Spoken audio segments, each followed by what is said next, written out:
Good morning, students. I am G. Ramya, lecturer in chemistry. Here in this video, we are going to learn about methods for determining order of the reaction. ఒక రసాయన చర్య యొక్క క్రమాంకాన్ని లెక్కించే పద్ధతుల గురించి తెలుసుకుందాం.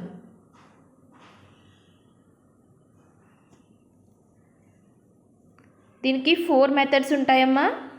ఫస్ట్ది హాఫ్ లైఫ్ మెథడ్, అంటే అర్ధకాల పద్ధతి. హాఫ్ లైఫ్ పీరియడ్ అంటే ఏంటి? ఎంత టైంకి అయితే original concentration of the reactant సగం అవుతుందో దాన్ని హాఫ్ లైఫ్ పీరియడ్ అనుకుంటాము అని ప్రీవియస్ వీడియోస్లో చెప్పాం. హాఫ్ లైఫ్ పీరియడ్ ఫస్ట్ ఆర్డర్కి సెకండ్ ఆర్డర్ రియాక్షన్స్కి కూడా క్యాలిక్యులేట్ చేసాం. ఎంత సమయానికైతే ఎంత టైంకి అయితే original concentration of the reactant సగం అవుతుందో దాన్ని హాఫ్ లైఫ్ పీరియడ్ అంటాం. క్రియాజనకాల గాఢతను ఏ సమయంలో అయితే సగభాగం అవుతుందో దాన్ని అర్ధకాలం అంటాం. For first order reaction T half equals to 0.693/K. ప్రథమ క్రమాంక చర్యకైతే T half ఎంత? 0.693/K. అదే సెకండ్ ఆర్డర్ రియాక్షన్కి T half ఈక్వల్స్ టు 1/Ka. మీరు ఇక్కడ ఒక విషయం తెలుసుకోవాల్సింది ఏంటి అంటే, చూడండి, ఫస్ట్ ఆర్డర్ రియాక్షన్లో అర్ధకాలం అంటే హాఫ్ లైఫ్ పీరియడ్ అనేది ఇనీషియల్ కాన్సన్ట్రేషన్ ఆఫ్ ద రియాక్టెంట్తో సంబంధం ఉండదు. కాన్సన్ట్రేషన్ ఆఫ్ ద రియాక్టెంట్తో సంబంధం ఉండదు ఫస్ట్ ఆర్డర్ రియాక్షన్లో. అదే సెకండ్ ఆర్డర్ రియాక్షన్లో అయితే T half is inversely proportional to 1/A. అంటే ఇనీషియల్ కాన్సన్ట్రేషన్ ఆఫ్ ద రియాక్టెంట్కి ఇది ఇన్వర్స్లీ ప్రపోర్షనల్గా ఉంటుంది. ఎందులో? సెకండ్ ఆర్డర్ రియాక్షన్లో. ఓకే, నెక్స్ట్ ఇదే రాసంఖ్యించండి. That's the half life period of reaction. First ఆర్డర్లో అయితే హాఫ్ లైఫ్ పీరియడ్ ఇండిపెండెంట్గా ఉంటుంది. అదే సెకండ్ ఆర్డర్ రియాక్షన్లో అయితే half life period is inversely proportional to initial concentration of the reactant. కాబట్టి సెకండ్ ఆర్డర్ రియాక్షన్ని జనరల్గా ఎలా రాసుకోవచ్చు? T half is inversely proportional to 1/A to the power of n-1. అంతే కదా? ఏం రాసుకోవచ్చు సాధారణంగా? T half is inversely proportional to 1/A to the power of n-1. అమ్మ చూడండి, ద్వితీయ క్రమాంక చర్యలో ఏమవుతుంది? చర్య యొక్క అర్ధకాలం క్రియాజనకం యొక్క గాఢతకు విలోమానుపాతంలో ఉంటుంది. కాబట్టి ఎలా రాసుకుంటాం? T half is inversely proportional to 1/A n-1. ఇక్కడ చూడండి, n అంటే ఆర్డర్ ఆఫ్ ద రియాక్షన్, అంటే మనం చర్య యొక్క క్రమాంకం అనమాట. A అంటే initial concentration of the reactant, అంటే క్రియాజనకం యొక్క గాఢత. T half అంటే హాఫ్ లైఫ్ పీరియడ్, అర్ధకాలం. ఫర్ ఎగ్జాంపుల్ చూడండి, నేను ఇక్కడ ఇది తప్పమ్మా, ఒకసారి రాసుకోండి. నేను T డాష్ అనే 2 తీసుకున్నాను టైమ్స్. ఏదో ఒక రియాక్షన్ జరగడానికి 2 డిఫరెంట్ టైమ్స్. ఏంటది? T ఒకటి, T డాష్ ఒకటి అనుకున్నాను. అలాగే కాన్సన్ట్రేషన్ ఆఫ్ ద రియాక్టెంట్ కూడా T అనే రియాక్షన్ జరిగినప్పుడు concentration of the reactant A1, T dash అనే రియాక్షన్ జరిగినప్పుడు కాన్సన్ట్రేషన్ A2 అనుకున్నాను. Okay, T time taken to complete some reaction with reactant A1 concentration. T dash time taken to complete some fraction of change with initial concentration A2. అప్పుడు చూడండమ్మా, ఇక్కడ equation 3 ఉంది చూడండి, దాన్ని రాసుకోండి. రెండిటికి కలిపి రాసుకుంటే ఏమవుతుంది? T dash is inversely proportional to 1/A1 n-1. చెప్పాను కదా, 2 different times T dash, 2 different concentration of reactants. ఏంటి? A1, A2. ఈక్వేషన్ 3కి అప్లై చేసినప్పుడు ఏమవుతుంది? T half is inversely proportional to 1/A1 n-1 అవుతుంది ఒకటి. సెకండ్ది T dash half is inversely proportional to 1/A2 n-1. అంటే మనం ఏం చేస్తున్నాం? A1, A2 అని క్రియాజనం యొక్క వేరువేరు గాఢతలో తీసుకుంటున్నాం. ఇవి సగం అవ్వడానికి పట్టే కాలం ఎంత? టీ డాష్ అనుకుంటున్నాం. అప్పుడేమవుతుంది? మూడో సమీకరణం ఎలా రాసుకోవచ్చు? T half is inversely proportional to 1/a1 n-1. T dash half is inversely proportional to 1/a2 n-1 అని రాసుకుంటాం. ఇప్పుడు ఈక్వేషన్ 4ని ఈక్వేషన్ 5తో డివైడ్ చేయండి. అంటే 4వ సమీకరణాన్ని 5వ సమీకరణంతో భాగిస్తాం. అప్పుడు ఏమొస్తుంది మనకి?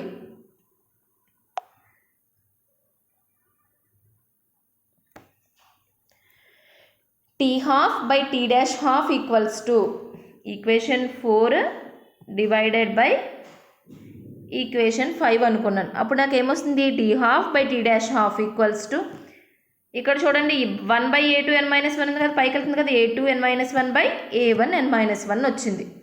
ఈ ఈక్వేషన్లో a2 n-1 by a1 n-1 అని ఉంది, అంతే కదా. అంటే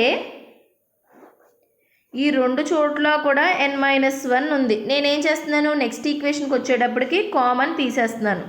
చూడండి ఒకసారి నెక్స్ట్ ఈక్వేషన్ చూడండి. T half by T dash half equals to a2 by a1 to the power of n-1 అని రాసుకోవచ్చు. ఓకేనా? ఇప్పుడు నేను లాగరిథం అప్లై చేస్తున్నాను రెండు వైపులా. Taking logarithm on both sides. మనకేమవుతుంది? Log T half by T dash half equals to, ఇక్కడ చూడండి ఒకసారి, మనకి a to the power n అనుకో అమ్మ, ఏమవుతుంది? n లాగ్ a అవుతుంది. కాబట్టి ఇది ఈ రూపంలోనే కదా ఉంది. ఇది ఏ రూపంలో ఉంది? a to the power n రూపంలో ఉంది. అప్పుడు ఏమవుతుంది? n-1 log a2 by a1. Okay, ఇప్పుడు చూడండి నాకు ఏం కావాలి? ఇప్పుడు ఈ మెథడ్స్ అన్నీ యూజ్ చేసుకుని నేను ఏం క్యాలిక్యులేట్ చేయాలి? n వాల్యూ నాకు రావాలి. n అంటే ఆర్డర్ ఆఫ్ ద రియాక్షన్. కాబట్టి n equals to 1 plus log, నేనేమీ చేయట్లేదు, నాకు n వాల్యూ కావాలి. ఏం చేస్తున్నాను? ఎన్ని బయటికి తీసుకొస్తున్నాను. అప్పుడు ఏమవుతుంది equation? n equals to 1 plus log T half by T dash half by log a2 by a1. Okay, ఇప్పుడు చూడండి log T half by T dash half log a2 by a1 ఇది ఏ రూపంలో ఉన్నాయి? ఇటు చూడండి, ఇక్కడ లాగ్ a బై b రూపంలో ఉన్నాయి. Log a by b value ఎంత? Log a minus log b. కాబట్టి ఈ ఈక్వేషన్ వస్తుంది మనకు. ఫైనల్ ఈక్వేషన్ ఏంటది? n equal to 1 plus log T half minus log T dash half by log a2 minus log a1. అంటే మనకి ఏమవుతుంది? n అన్నది ఆర్డర్ ఆఫ్ ద రియాక్షన్. ఎప్పుడు వస్తుంది మనకి ఇదంతా? మనకి a1 value, a2 value, T half value, T dash half value తెలిసినప్పుడు ఆర్డర్ ఆఫ్ ద రియాక్షన్ మనం క్యాలిక్యులేట్ చేసుకోవచ్చు. అంటే మనకి a1, a2, T half, T dash half విలువలు తెలుసుకున్నప్పుడు ఏమవుతుంది? పై సమీకరణంలో ప్రతిక్షేపిస్తాం. అప్పుడు n విలువ వస్తుంది. n విలువ ఏంటి? చర్యా క్రమాంకం మనకి తెలుస్తుంది అని అర్థం. ఇది first method, half life method. Next second method, integration method or trial method అంటారు. సమకలన పద్ధతి. ఇక్కడ ఇందులో ఏం చేస్తామంటే, ఈ మెథడ్లో రియాక్షన్ జరుగుతుంది, మనకు తెలిసిన కాన్సన్ట్రేషన్ ఆఫ్ రియాక్టెంట్స్ తీసుకుంటాం. ఎంత టైం ఇంటర్వెల్లో అయితే ఈ రియాక్టెంట్ కన్జ్యూమ్ అయిందో తెలుసుకుంటాం. ఆ ఈక్వేషన్ని ఫస్ట్ అండ్ సెకండ్ ఆర్డర్లో సబ్స్టిట్యూట్ చేస్తాం అంతే. ఒకటి ఏం చేస్తామమ్మా? ఇంటిగ్రేషన్ మెథడ్లో reaction known concentration of reactants, మనకు తెలిసిన కాన్సన్ట్రేషన్ ఆఫ్ రియాక్టెంట్స్ తీసుకుంటాం రియాక్షన్ మొదలయ్యేటప్పుడు. తర్వాత ఏం జరుగుతుంది? మనం ఏం తెలుసుకుంటాం? ఎంత రియాక్టెంట్ కన్జ్యూమ్ అయిందో తెలుసుకుంటాం. కొంచెం సేపటి తర్వాత ఎంత రియాక్టెంట్ డిఫరెంట్ టైం ఇంటర్వెల్స్ దగ్గర ఎంత రియాక్టెంట్ కన్జ్యూమ్ అయిందో తెలుసుకుని ఈ వాల్యూస్ని ఫస్ట్ ఆర్డర్ సెకండ్ ఆర్డర్ రియాక్షన్లో పెడితే మనకి ఏమొస్తుంది? n వాల్యూ వస్తుంది. అంటే చర్య యొక్క క్రమాంకం తెలుస్తుంది. ఏం చేస్తాం? వేరు వేరు కాలాల వద్ద క్రియాజనకం యొక్క గాఢత, ఏమాత్రం చర్యకు విలువను ప్రథమ ద్వితీయ క్రమాంక చర్య యొక్క rate సమీకరణలో ప్రతిక్షేపిస్తాం.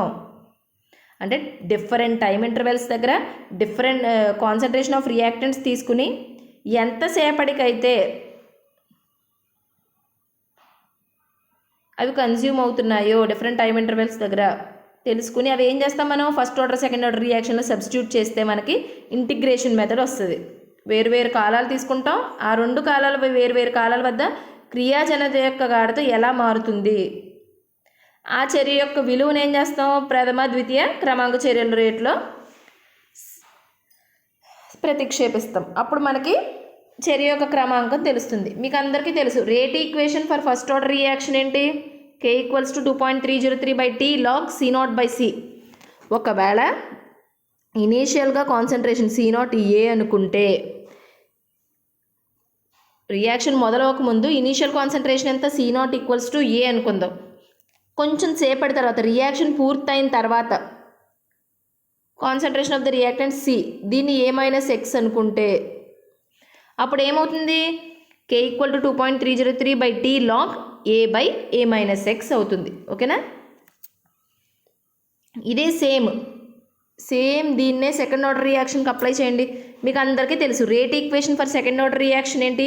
K = 1/T 1/C - 1/C0. ఈ వాల్యూస్ అక్కడ సబ్స్టిట్యూట్ చేయండి సెకండ్ ఆర్డర్ రియాక్షన్లో. C వాల్యూ C0 వాల్యూ అప్పుడు ఏమవుతుంది? K = 1/T × 1/A-X - 1/A. Okay, ఇది ఈ ఈక్వేషన్ ఏమిస్తుంది? ఈ రెండు ఈక్వేషన్లు ఏమిస్తాయి? కాన్స్టెంట్ వాల్యూ K వాల్యూ ఇస్తుంది. అంటే ఏంటి? మన ఏ ఆర్డర్ ఆఫ్ ద రియాక్షన్ తెలుసుకుంటున్నామో తెలుస్తుంది మనకి. N ఆర్డర్ ఆఫ్ ద రియాక్షన్కి మనకి తెలుస్తుంది. ఏ సమీకరణం అయితే K యొక్క విలువను ఒకే రకంగా ఇస్తుందో దాన్ని చర్యా క్రమాంకం అంటాం. ఓకేనా? ఏమీ లేదమ్మా, సింపుల్గా మనం ఏం చేస్తాము ఇంటిగ్రేషన్ మెథడ్లో? రియాక్షన్ చేస్తాము, రియాక్టెంట్ యొక్క concentration, known concentration of the reactants తీసుకుంటాం.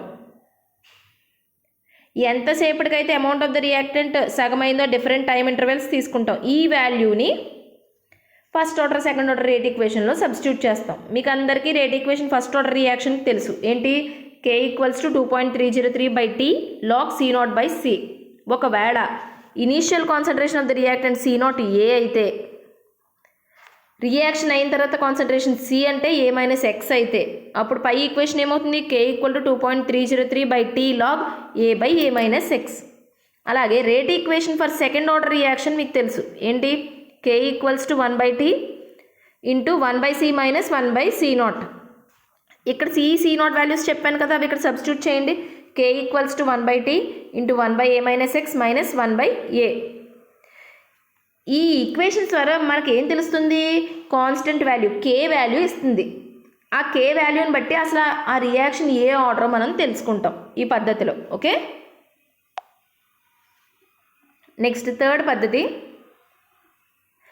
మెథడ్ వచ్చి van't Hoff differential method, van't Hoff అవకల్పన పద్ధతి.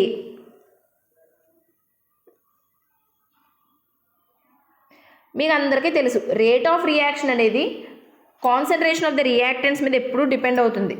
మీకు అందరికీ తెలుసు కదా, rate equals to -dC/dt = K × C⁴n. మీకు అందరికీ తెలుసు ఒక రసాయన చర్య రేటు ఎప్పుడు కూడా దాని క్రియాజనకాల యొక్క గాఢతకు అనులోమానుపాతంలో ఉంటుంది. మీకు అందరికీ తెలుసు ఏదైనా ఒక రియాక్షన్ జరిగింది అనుకో కాన్సన్ట్రేషన్ ఆఫ్ ద రియాక్టెంట్ తగ్గుతుంది. అంటే rate of the reaction is inversely proportional to concentration of the reactant. అంతే కదా?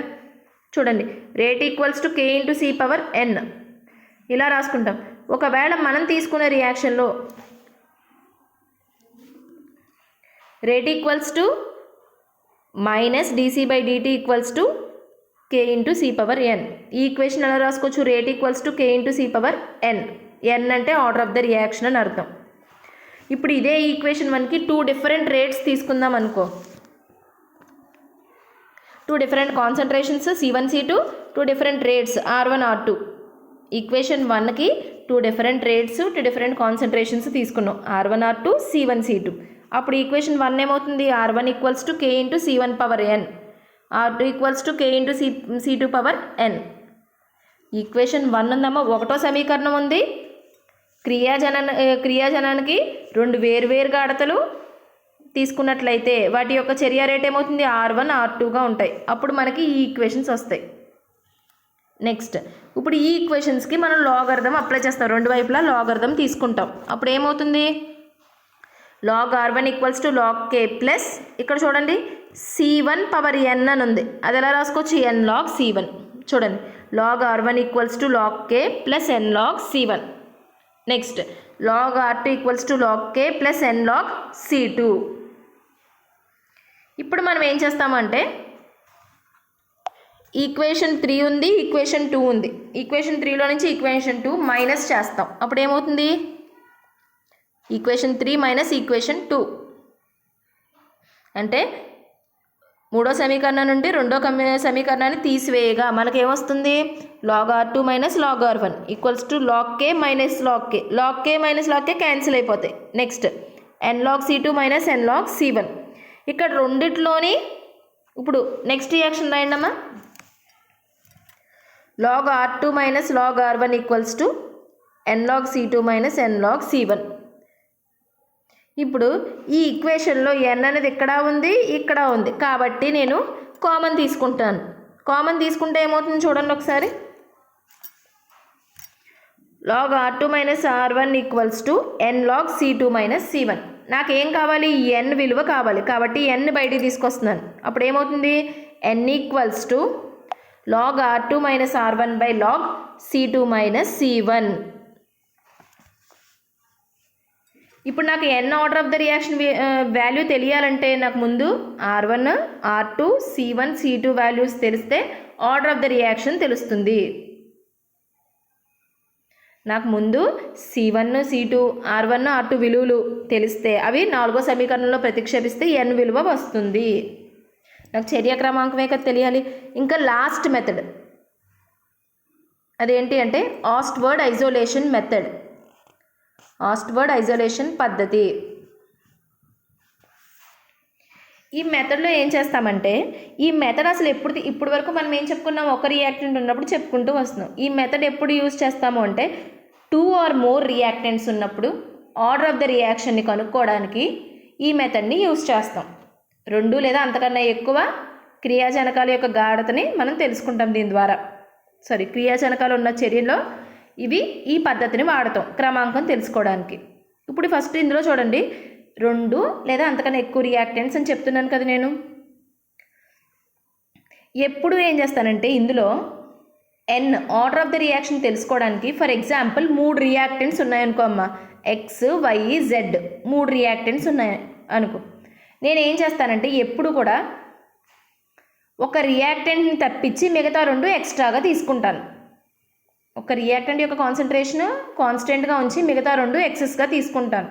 ఫర్ ఎగ్జాంపుల్ XYZ 3 రియాక్టెంట్స్లో x యొక్క కాన్సన్ట్రేషన్ కాన్స్టెంట్గా ఉంచి YZ ఎక్సెస్గా తీసుకున్నాను అనుకో, ఆర్డర్ n1 అవుతుంది. నెక్స్ట్ వైని కాన్సన్ట్రేషన్ కాన్స్టెంట్గా ఉంచుతున్నానంటే ఐసోలేట్ చేస్తున్నట్టు. వైని ఐసోలేట్ చేశాను అనుకో, XZ ఎక్కువగా తీసుకున్నాను అనుకో, ఆర్డర్ n2 అవుతుంది. అలాగే జెడ్ని ఐసోలేట్ చేసి XY ఎక్సెస్గా తీసుకున్నాను అనుకో, ఆర్డర్ n3 అవుతుంది. ఓవరాల్ ఆర్డర్ కావాలనుకో n1 plus n2 plus n3. చాలా చిన్న మెథడ్, చాలా ఈజీ మెథడ్ అమ్మ ఇది. ఏంటి? ఆస్ట్వర్డ్ ఐసోలేషన్ మెథడ్. ఈ మెథడ్ ఎప్పుడు యూజ్ చేస్తాం? ఎప్పుడైతే 2 or more రియాక్టెంట్స్ ఉన్నాయో అటువంటి రియాక్షన్ యొక్క ఆర్డర్ని కనుక్కోవడానికి ఈ మెథడ్ని యూజ్ చేస్తాం. 2 లేదా అంతకన్నా ఎక్కువ క్రియాజనకాలు ఉన్నప్పుడు ఎప్పుడు ఏం చేస్తాం? 3 రియాక్టెంట్స్ తీసుకున్నాం. ఈ రియాక్షన్ని ఎక్కువ సార్లు చేస్తాం. ఇందులో ఎక్స్పెరిమెంట్ని నెంబర్ ఆఫ్ టైమ్స్ చేస్తాం. ప్రతిసారి ఒక రియాక్టెంట్ని ఐసోలేట్ చేసి మిగతావి ఎక్సెస్గా తీసుకుంటాం. ఎక్స్ని కాన్స్టెంట్గా ఉంచేసి YZ ఎక్సెస్గా తీసుకుంటాం. నెక్స్ట్ టైం ఏం చేస్తాం? వైని కాన్స్టెంట్గా ఉంచి XZ ఎక్సెస్గా తీసుకుంటాం. నెక్స్ట్ జెడ్ని కాన్స్టెంట్గా ఉంచి XY ఎక్సెస్గా తీసుకుంటాం. ఓకేనా? ఆ మూడింటిని కలిపితే మనకి overall order of the reaction అనేది వస్తుంది. ఆస్ట్వర్డ్ ఐసోలేషన్ పద్ధతి ఎప్పుడు వాడతాం? 2 లేదా అంతకంటే ఎక్కువ క్రియాజనకాల రసాయన చర్యల్లో పాల్గొన్నప్పుడు ఈ పద్ధతిని అనుసరిస్తాం. ఈ పద్ధతిలో ఏం చేస్తాం? ఎక్స్పెరిమెంట్ని చాలాసార్లు చేస్తాం, రిపీట్ చేస్తాం. ఈ పద్ధతిలో ప్రయోగం చాలాసార్లు జరుపుతాం. ఎగ్జాంపుల్ చూడండి. క్రియాజనకాలు రసాయన చర్యల్లో పాల్గొన్నప్పుడు ఒక క్రియాజనకం తప్ప మిగతా 2 క్రియాజనకాలు ఎక్కువ మోతాదులో తీసుకోవాలి. ఎక్కువ మోతాదులో తీసుకొని క్రియాజనకం ఏమైంది? వేరు చేయబడినట్టు అయింది, అంటే ఐసోలేట్ చేసినట్టు అయింది. వేరు రసాయన చర్యలో వచ్చిన క్రమాంకాన్ని కలిపితే చర్య క్రమాంకం తెలుస్తుంది. ఇక్కడ చూడండి XYZ అనే ఒక రసాయన చర్యలో XYZ పాల్గొంటున్నాయి అనుకో. ఇప్పుడు ఏం చేస్తాం, ముందు X క్రియాజనకం తప్ప మిగతా YZ క్రియాజనకాలు ఎక్కువ మోతాదులో తీసుకుంటాం. అంటే X క్రియాజనకం వేరు చేయబడుతుంది అని అర్థం. ఈ చర్య యొక్క క్రమాంకం N1 అంటాం. అలాగే రెండోసారి చేసినప్పుడు ఏం చేస్తాం, XYZ 3 ఉన్నాయి కదా, ఇందులో ఏం చేస్తాం, Y క్రియాజనకం తప్ప మిగిలిన XZ క్రియాజనకాలు ఎక్కువ మోతాదులో తీసుకుంటాం. అంటే Y క్రియాజనకం అనేది ఏం చేసింది, వేరు చేయబడింది అని అర్థం. ఈ చర్య యొక్క చర్య క్రమాంకం N2 అవుతుంది. నెక్స్ట్ మూడోసారి ప్రయోగం చేసినప్పుడు ఏం చేస్తాం, Z క్రియాజనకం తప్ప మిగిలిన XY క్రియాజనకాలు ఎక్కువ మోతాదులో తీసుకుని అప్పుడు ఏమవుతుంది, Z అనే క్రియాజనకం వేరు చేయబడినట్టు అవుతుంది. అప్పుడు చర్య యొక్క క్రమాంకం ఏమవుతుంది, N3 అవుతుంది. ఏమవుతుంది, N3 అవుతుంది. మనకు మొత్తం చర్య రేటు తెలియాలనుకో, N1 + N2 + N3 చర్య క్రమాంకం విలువ తెలియాలంటే N1 + N2 + N3 చేస్తే చర్య యొక్క క్రమాంకం మనకి తెలుస్తుంది. ఓకే, ఇప్పటివరకు ఏం చెప్పుకున్నామమ్మా, ఆర్డర్ ఆఫ్ ద రియాక్షన్ని కనుక్కోవడానికి 4 మెథడ్స్ చెప్పుకున్నాం. ఫస్ట్ది హాఫ్ లైఫ్ మెథడ్, సెకండ్ది ఇంటిగ్రేషన్ ఆర్ ట్రయల్ మెథడ్, థర్డ్ది వ్యాంట్ ఆఫ్ మెథడ్, ఫోర్త్ది Ostwald isolation method. Okay, thank you.